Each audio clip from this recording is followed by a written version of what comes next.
It's the Flow Friday night sports show. Let's talk Western Eyre netball now. Another big weekend last weekend. Some very interesting matches. Joining me on the line is Reanna Freeman to help us go through it all. Reanna, how are you? Very well, thank you. How are you? I'm okay. You've held up okay after last weekend?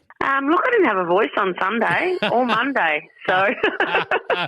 We'll explain why in a moment, but huge weekend of matches it was in Western Eyre net. But we're going to start with the blowout, in fact, before we get to the close one, and that was Thevenard, who absolutely destroyed Kinniba 66-14. They've got all kinds of problems at the attacking end of the court, Kinniba, but Thevenard, do they be pretty happy with that? Absolutely. Look, I did think that Thevi would come away with a win and a convincing win, but 52 goals, that's huge. So well done to Thevi. I think sometimes when you're winning by so much, it's pretty easy to relax, but those girls obviously didn't relax. They went hard for the whole 4 quarters and come away with a 52-goal win. They'd be very happy with that one. One of the close ones, there was 2 of them. Ceduna Blues, they hosted Western United in the A-grade comp and had a good win in the end, just the 8 goals in at 48-40. Yeah, I heard this was a really good game until there was injuries, and there was 3 quite serious injuries.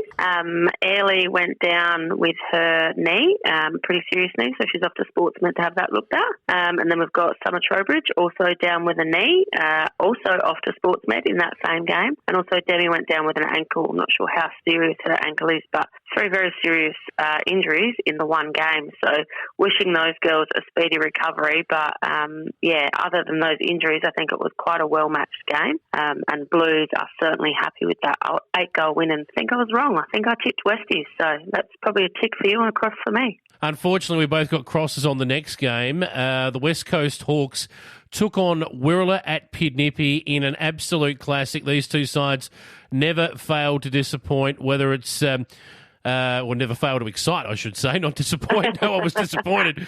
This game, whether it was in the old Midwest comp or now in Western Eyre, these 2 sides know how to put on a contest, that's for sure. They certainly do, and it was an absolutely cracking game. I think the biggest margin during the whole game was only 3 goals. Wirrala were up the first quarter, and I think Hawks were up the second or the third. I don't even remember because it was so tight the whole game. And I think Hawks were up by 1 or 2, and then in the last 5-10 minutes of the game, Hayley Webb went down with an Achilles, and it hasn't been confirmed, but we're pretty sure it was a snapped Achilles. So...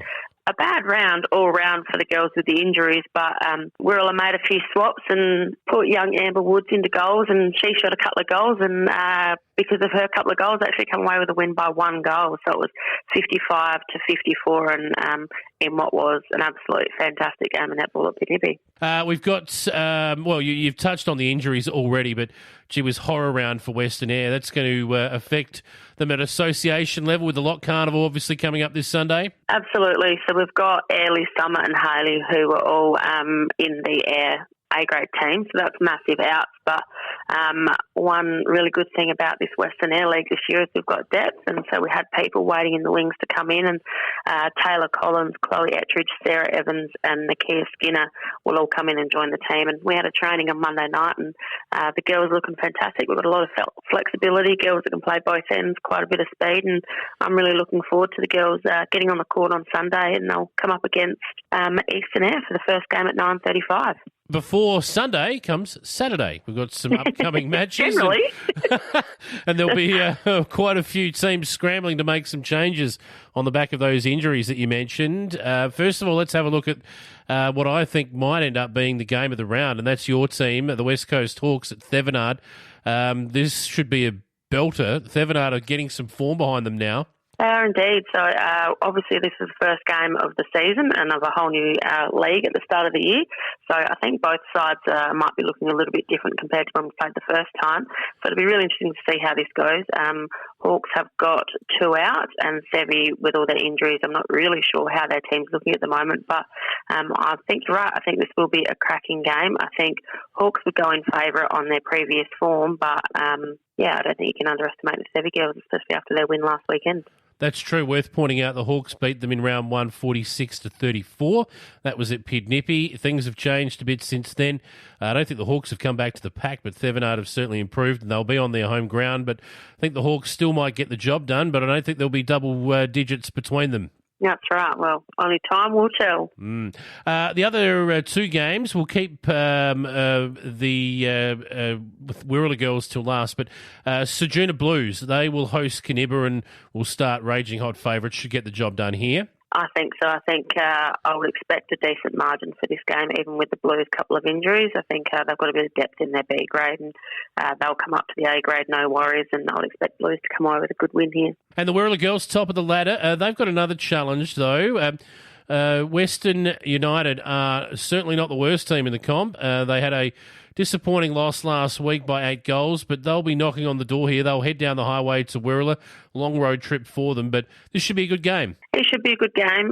When you look at Wirrallah, without Haley, that leaves a massive hole in their defence, or as most would think, but then you've also got Sophie Kellett, who's a fantastic goalie, but also plays defence. Emma Willis, who's a tall goal shooter who can go into defence. So it seems to be that when one of the Wirrallah girls falls, someone else quite quickly takes their place, and it's quite a seamless transition. So I would tip Wirrallah for a good win. I'm thinking a margin of 10 or more, but I don't think Westies will give it to them easy. Got to point out the ladder in the A grade before we wrap up today, because the Western Eyre girls are just making it nice and easy for everyone at the moment, and I appreciate that.